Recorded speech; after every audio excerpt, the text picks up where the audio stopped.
What's going on, guys? Thank you so much for your patience and your kind words. I know it's taken me over a month to get a new video out, but I've been working with some new editing equipment. And for all of you who know me, I am quite computer illiterate, so this is all new to me. Just thank you so much for hanging in with me. Today's topic is going to be about parenting and trying to figure out exactly how someone so little can drive us so incredibly insane. But yet at the end of the day, we just want to cuddle them and protect them and love them forever. I know a lot of you out there are parents, so you know exactly what I'm saying. As a single parent myself, I know exactly how hard it is to find the motivation to keep going at times. Maybe your teenager's giving you an attitude lately, which they do a lot, trust me. Or maybe your toddler is screaming every 2 seconds for absolutely no reason other than the fact that they can.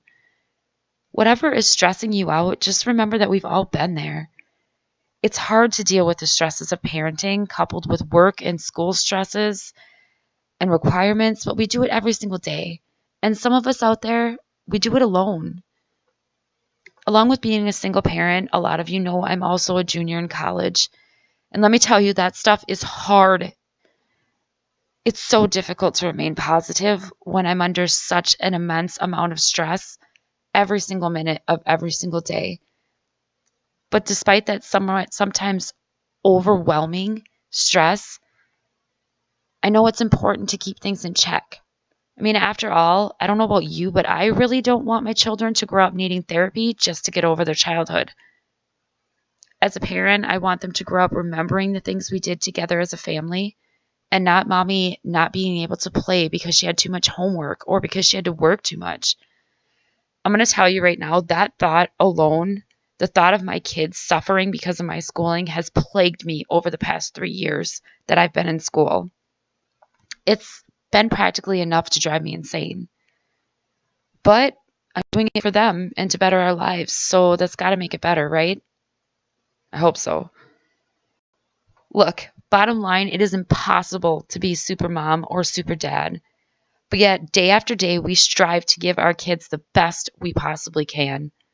And it's taxing. So in order to keep my sanity, I've developed a few ways to deal with stress that I'd like to share with all of you. And this doesn't just work for parenting, it works for everyday stresses that people face in their lives. I mean, everybody has it. So here's my ways to deal with it. First, I think that it is important to stick to your core values. Some of my core values are I have compassion and respect for everyone that I meet. And I mean literally everyone. It takes a lot to get me to lose respect for you. I live by that rule of showing compassion and respect for everyone else. And I expect my children to do the exact same thing. I tell my children also to always aim high. It's better to set the bar high and to overachieve than to just barely accomplish your tasks. However, you also got to remember that you can't set that bar too high. You have to find the balance of where it's attainable in order, because I mean, if you set that bar too high, you're basically just setting yourself up for failure. But you got to set it a little bit higher than what you usually do, because otherwise you're just kind of skimming along. But sometimes you just got to relax and enjoy the moment. So sometimes it's okay to take that bar down a few notches and just live in the moment. Otherwise, what the heck are we here for? Lastly, you got to keep your spark. If you lose what makes you, you, and I tell my children this all the time, if you lose what makes you, you might as well call it quits. Many people, and I mean many, many people in my life has tried to take that from me. They've tried to change me, and they've been denied. Look, bottom line, it's important to put work or school or the kids first, but sometimes, especially if you're a single parent, sometimes you have to put yourself first, because otherwise, without proper self-care, you're going to crack faster than an Easter egg in the hands of a toddler, let me tell you. Been there, done that. So some things that I do to help myself unwind, I like to do yoga, specifically DDP yoga. If anybody out there has not tried DDP yoga, I swear by it. It is great for anyone who has any kind of long-term ailments, or if you have had any kind of surgery that you're dealing with. I personally use it because I've had neck surgery, so I have neck trauma, and it's wonderful if you have any kind of trauma to any part of your body, any kind of injury that plagues you. And not only that, but it's relaxing. Whether you want to admit it, you can be the biggest tough guy out there, but if you try yoga and meditation, I guarantee that if you actually put your heart and soul into trying it, you're going to find that it relaxes you a lot more than you think it's going to. Second thing I like to do, and I know a lot of people don't like to do this, is I like to read. I will read pretty much anything that is put in front of my face. However, I do not like my college books. I read them because I have to, and that takes the pleasure away from me. I like to read murder mystery books, any kind of book that grabs my attention and keeps my attention throughout the story. For those of you who don't like reading, writing is a great way to relieve stress. I know that there's a lot of people out there that think that journals are ridiculous, especially at our age. But just writing it down and writing what is bothering you down on a piece of paper, you'd be amazed with how much that just takes off of you. Because if you don't feel like talking to somebody about it, writing it down is another way to deal with it. It's another way to get it off of your chest, to get your feelings out there. So I highly suggest either reading or writing is great for relaxation and just to get your mind off of things. Another thing that I love to do is chatting with friends, whether this be in quote unquote real life or online. I have met the most amazing people online, and I never thought that I would ever have this type of friendships online. I was lucky enough to find these amazing people that have helped me so much, and they have helped me through more than they will ever know.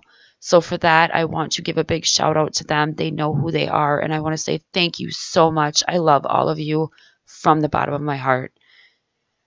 Lastly, I know this is a very, very controversial subject, but wine, beer, it helps you relax. Bottom line, whether you are a drinker or not, it is okay, perfectly okay, to have a glass of wine at the end of a stressful day or a beer at the end of a stressful day. As long as you know your limit and you know what you can handle and you don't get addicted to it to the point where you're drinking all the time or it's jeopardizing your health or anything like that.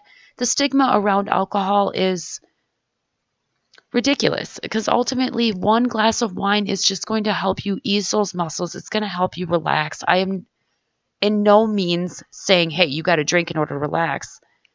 I'm now in no way am I trying to say that. I'm sorry, I really can't talk tonight, but in no way am I trying to say that. I'm not trying to push alcohol down anybody's throat. I'm just saying that with me personally, if I have a really, really, really bad day, wine does it for me. I will have a half a glass of wine and it just calms me, and that's all I need. I don't do that very often because most people know I don't drink very often. I'm really not a drinker at all, but it is a good way to relax. So sometimes you just got to resort to it. So I'm going to round this off tonight with just saying, all you parents out there, especially you single parents, if you're constantly criticizing yourself for all of your downfalls, just stop it. Stop. Because I guarantee you there is always someone looking at you like you're a superhero. Whether it is your child, it is another parent, or it could be a friend that doesn't even have children, or somebody that you don't even know that sees you in the grocery store handling that 2-year-old that's throwing a temper tantrum. Like a boss. They're looking at you like you're a superhero because you are. You're doing this. You're parenting, and parenting is freaking hard. So give yourself a little credit and remember that you are a goddamn superhero, and embrace it, live by it, and just continue doing what you do. Because I guarantee you, you may look at yourself like you're a bad parent or you're a mediocre parent, or you're just a mom. I've been really famous for saying that. I'm not a super mom, I'm just a mom.